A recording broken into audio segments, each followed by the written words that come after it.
d'action fantastique appelé L'attaque des Titans. Première partie, soyez prêts pour quelques spoilers à venir. Il y a 100 ans, des géants humains appelés Titans sont apparus et ont commencé à détruire l'humanité en dévorant tous ceux dont ils s'approchent. Les humains construisent des couches de murs afin de survivre à leurs attaques et parviennent à retrouver la paix temporairement, mais il n'y a aucune garantie que les murs puissent rester debout pour toujours. Un jour, à l'intérieur des limites les plus extérieures des murs, Aaron rencontre ses amis Armand et Mikasa. Il les taquine en se tenant debout sur un vieux missile, mais ne parvient qu'à se ridiculiser. Aaron exprime le mécontentement d'être piégé à l'intérieur des murs toute sa vie et souhaite savoir ce qui se trouve au-delà.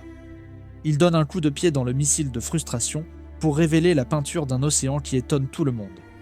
Mikasa imagine à quoi cela ressemblerait dans la vraie vie, car cela doit être extrêmement beau. Aaron dit à Mikasa qu'ils peuvent le voir de leurs propres yeux, s'ils le souhaitent. Le groupe se faufile vers le bas de l'extérieur. Mur et est choqué de sa taille de près. Aaron prévoit d'escalader la structure, mais le groupe tente de l'arrêter car ils ont peur des conséquences.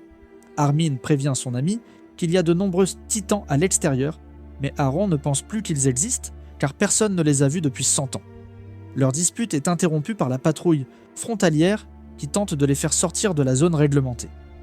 Voyant ses amis se faire arrêter, Aaron commence à attaquer les gardes furieusement, ignorant les conséquences d'une exécution juste au moment où Aaron est sur le point d'être abattu.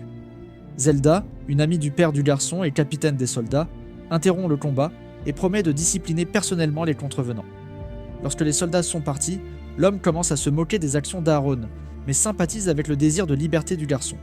Il dit au groupe qu'ils n'ont pas besoin de s'aventurer personnellement à l'extérieur, car l'armée a récemment décidé d'explorer au-delà des murs. Soudain, ils entendent une forte explosion, et le sol commence à trembler violemment, comme un tremblement de terre. Le mur commence à s'effondrer, alors que quelque chose de l'extérieur essaie de se briser. Un titan colossal, plus grand que le mur, apparaît avec de la fumée entourant son corps. Les patrouilles du mur regardent le monstre avec peur, alors qu'il hurle continuellement et commence à frapper les murs, après de nombreuses attaques répétées. Le titan parvient à briser le mur et disparaît dans la fumée, comme s'il avait terminé sa mission. Le groupe commence à remarquer de nombreux titans au visage terrifiant entrant dans la ville par l'entrée.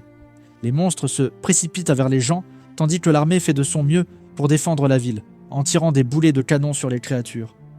Leurs attaques ne ralentissent que temporairement les titans, car les monstres semblent avoir une régénération exceptionnellement rapide et commencent à se déplacer vers les soldats. Les gens crient de peur, alors que les titans commencent à attraper tout le monde et à les dévorer dans le processus. Le personnage principal court avec ses amis chez eux, pendant qu'Armin vérifie ses parents. Tout le monde dans la ville panique, créant un chaos généralisé. Les titans suivent rapidement les gens jusqu'au centre de population et commencent à détruire tous les bâtiments, tout en mangeant tout le monde comme si c'était un buffet. Aaron emmène Mikasa dans une église, où tout le monde essaie de se précipiter à l'intérieur pour s'abriter. Le personnage principal est séparé de la fille, quand Mikasa tente de sauver un bébé sur le sol. La foule pousse Aaron dans le bâtiment, alors qu'il se débat mais ne parvient pas à sauver son ami. Les gens à l'intérieur verrouillent la porte par peur et refusent de laisser entrer quiconque. Aaron regarde désespérément un titan aux dents extraordinaires s'approcher de Mikasa.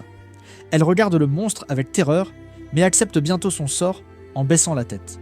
Soudain, une grosse explosion fait reculer tout le monde et Aaron remarque que le titan a disparu avec son ami. Il se précipite dehors alors que tout le monde verrouille la porte immédiatement derrière lui. Aaron se lève et est choqué que la ville soit complètement détruite. Lorsqu'il se retourne, il voit de nombreux titans entourer l'église. Les monstres déchirent le bâtiment comme une boîte en carton et commencent à manger tout le monde à l'intérieur. Aaron se retourne et s'éloigne en boitant désespérément dans le chaos. 2 ans plus tard, l'armée prévoit de prendre le contrôle des districts extérieurs qui ont été percés lors de l'attaque. Les gens se sont échappés au milieu pour se réfugier, mais ont également quitté les fermes qui se trouvaient dans les districts extérieurs, provoquant une pénurie importante de nourriture qui a augmenté la mortalité et la criminalité. Ils doivent réparer les murs et prendre le contrôle de leurs terres afin de sauver le peuple de la faim. Le commandant Kubo présente leur expert en armes, le capitaine Inge sur scène, et elle montre le nouveau dispositif de grappin qui est censé les aider à tuer les titans, mais qui semble plutôt être plus capable de tuer ses coéquipiers. Aaron a rejoint l'armée aux côtés de son ami Armin, qui a également survécu au massacre d'il y a 2 ans. Il rencontre le capitaine Saldo, qui aide à distribuer la nourriture, et il semble se sentir désespéré alors qu'il se noie dans l'alcool. Armin explique à ses coéquipiers que que leur mission est de faire exploser la partie supérieure du mur afin qu'il puisse s'effondrer et bloquer le passage. Le mur devient plus bas dans cette section, mais il reste plus haut que n'importe quel titan normal. Les gens peuvent alors exterminer tous les monstres et reprendre leur ville. Les soldats se préparent à partir au coucher du soleil, car les titans dorment la nuit comme des humains normaux. Ils sont très attentifs au son, donc les éclaireurs doivent rester silencieux pour survivre.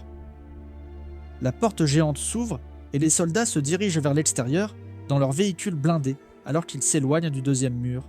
Leur capitaine remarque des mouvements devant et arrête leur voiture. Les soldats sortez du véhicule et commencez à explorer la zone pour trouver du bétail devant eux, mais rien d'autre.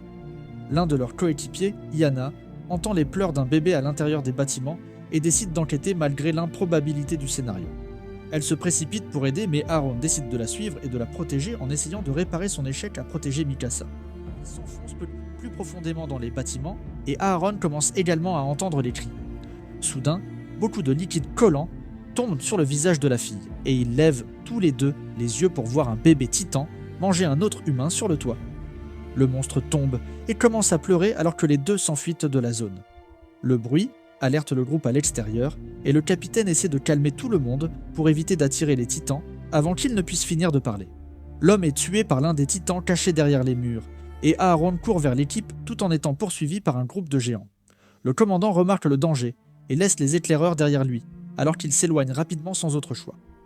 Le groupe reste en cours vers le bâtiment le plus proche afin d'échapper aux titans, mais ils sont encerclés par un géant apparaît devant eux, juste au moment où ils sont sur le point d'être tués.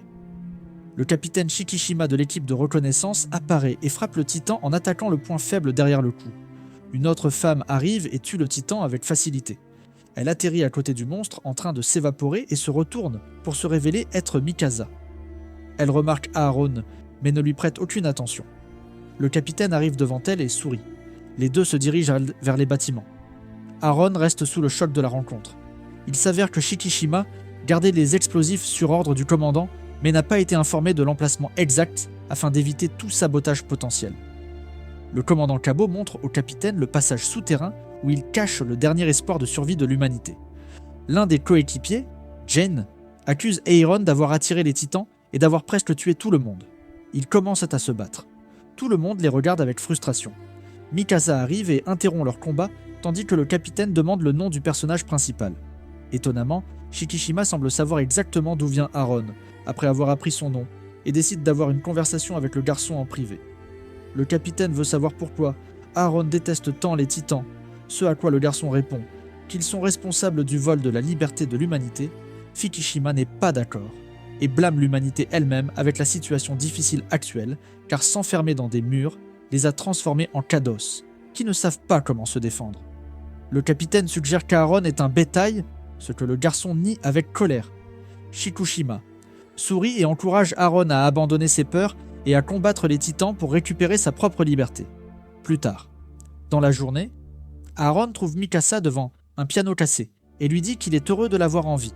Elle ne partage pas le même sentiment que la fille révèle que le bébé qu'elle a essayé de sauver a été mangé. Mikasa montre alors à Aaron une énorme marque de morsure sur son ventre et lui dit que le monde est cruel. Leur conversation est interrompue par le capitaine et ils commencent à montrer leur affection mutuelle devant le personnage principal, réalisant que Mikasa n'est plus la même fille qu'il aimait. Aaron sort et crie de colère. Iana apparaît et arrête le personnage principal qui essaie de lui dire d'oublier la fille. Elle l'emmène dans leur refuge et essaie de le réconforter pendant qu'un autre couple crée l'ambiance en se faisant des câlins agressifs en arrière-plan. Kiana révèle qu'elle est une mère célibataire et qu'elle a rejoint l'armée pour payer sa fille. Elle veut qu'Aaron rejoigne la famille aussi et essaie de le convaincre avec ses atouts féminins. Leur plaisir est interrompu lorsqu'un globe oculaire géant les regarde à travers les murs. Le titan ouvre le bâtiment et entraîne Yana dans sa bouche, alors qu'Aaron regarde désespérément avec peur. De nombreux titans commencent à s'approcher des bâtiments et l'armée évacue immédiatement. Les soldats se lancent vers les titans, essayant de ralentir leurs attaques. Le capitaine détruit les titans facilement, car il esquive toutes leurs attaques et frappe leurs faiblesses. Mikasa fait de son mieux pour tuer les titans également et sauve leurs coéquipiers en même temps. De nombreux soldats sont tués, car ils manquent d'expérience dans la lutte contre les géants, tandis que le commandant ordonne à tout le monde de protéger les explosifs. La femme de Pluto pleure alors que son petit ami est mort en essayant. Pour la sauver, le capitaine Zelda l'entraîne loin du cadavre en criant qu'elle va tuer le titan. Le capitaine Hinge remarque que quelqu'un essaie de voler le camion transportant les explosifs alors qu'il s'éloigne du champ de bataille. La femme avec le petit ami mort parvient à monter dans le camion et met le feu aux explosifs. Elle saute dans le véhicule et combat le voleur, le mettant finalement KO. La femme conduit le camion vers le titan responsable du meurtre de son petit ami et claque le dos vers le monstre, provoquant une énorme explosion qui projette le géant au sol.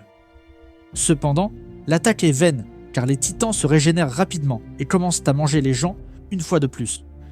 Aeron voit Jing se cacher sur le toit et lui dit de se battre comme tout le monde. Mais l'homme s'avère être un lâche et admet qu'il est faible, se souvenant de ce que le capitaine lui a dit plus tôt. Aaron se précipite vers les titans avec colère en essayant de tuer chacun d'entre eux. Il a du mal à contrôler les grappins car il manque d'expérience du combat réel.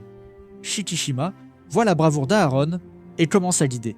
Il attaque le personnage principal et charge le titan et parvient à tuer l'un d'eux. Mais avant qu'il ne puisse célébrer, il vole directement dans la gueule d'un autre. Le monstre lui mord une jambe et le jette sur le toit. Les éclaireurs remarquent que Jin est toujours coincé sur le bâtiment et Armand élabore un plan pour le sauver. Ils commencent à faire beaucoup de bruit en essayant d'attirer les titans, ce qui crée une ouverture pour leur coéquipier et Jin charge vers le titan et le tue d'une seule attaque. Le groupe tente de s'échapper de la zone, mais Armin est capturé par un autre titan qui prévoit de le dévorer. Tout le monde essaie d'aider en attaquant le monstre en même temps, mais leur frappe s'avère inefficace contre lui. Aaron voit son ami en danger et se dirige vers le titan malgré ses blessures. Le monstre ouvre la bouche et dévore le garçon devant Aaron qui se lève et refuse de laisser son ami mourir. Armin essaie de sortir mais continue de glisser dans la gorge du titan. Au dernier moment, Aaron parvient à attraper son ami tout en lui tenant la bouche ouverte. Il tire Armin et le jette dehors en glissant dans la gueule du monstre. Le personnage principal tombe dans l'estomac du titan et voit de nombreux cadavres dont une hyène qui a été tuée sous ses yeux. Il attrape le corps, sans vie de la fille, et hurle d'agonie, jurant qu'il tuera tous les monstres en même temps. Les survivants restants sont encerclés, tandis que le capitaine et le commandant ne sont nulle part, en vue. Mikasa se regroupe avec l'équipe pour aider seulement pour découvrir qu'Aaron est à mort. Elle regarde ses restes sous le choc et fait de son mieux pour ne ressentir aucune émotion.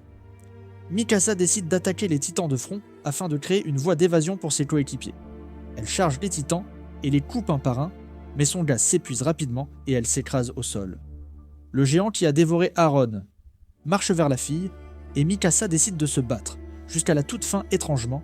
Le monstre commence à vomir et à hurler de douleur. Une main rampe hors du titan et son corps explose en morceaux, révélant le titan berserker à l'intérieur brille en rouge. Le géant hurle de colère et court vers les titans, les attaquant furieusement sur leurs points faibles. Les survivants regardent avec stupéfaction car ils n'ont jamais vu un titan attaquer l'un des leurs. Le berserker continue de démolir tous les autres titans qui l'attaquent en groupe et Mikasa commence à réaliser que son style de combat est très familier. Soda regarde attentivement le combat et réalise que le titan doit être le personnage principal. Le berserker achève tous les ennemis et hurle furieusement. Il remarque les soldats sur le toit et court vers les gens. Tout le monde recule de peur, sauf Mikasa qui crie le nom d'Aaron. Le titan s'arrête un instant mais attrape la fille et la soulève dans les airs. Il fixe Mikasa et commence lentement à reconnaître la personne en face de lui. Le personnage principal reprend conscience et commence à se transformer alors qu'il tombe au sol. Le corps du titan commence à s'évaporer dans les fumées, et Mikasa rapidement se précipite vers le cou avec ses épées. Elle coupe le cou d'un seul coup et parvient à extraire Ariane du corps. Étonnamment, le personnage principal a repoussé ses membres, tandis que tout le monde regarde avec étonnement. Le capitaine regarde de loin et ne semble pas surpris par la transformation d'Aaron, tandis que le personnage principal reprend lentement conscience. Alors, que pensez-vous de ce film ? Faites-le moi savoir dans les commentaires ci-dessous, et si vous aimez ma vidéo, appuyez sur j'aime et abonnez-vous pour en savoir plus. Je vous verrai la prochaine fois.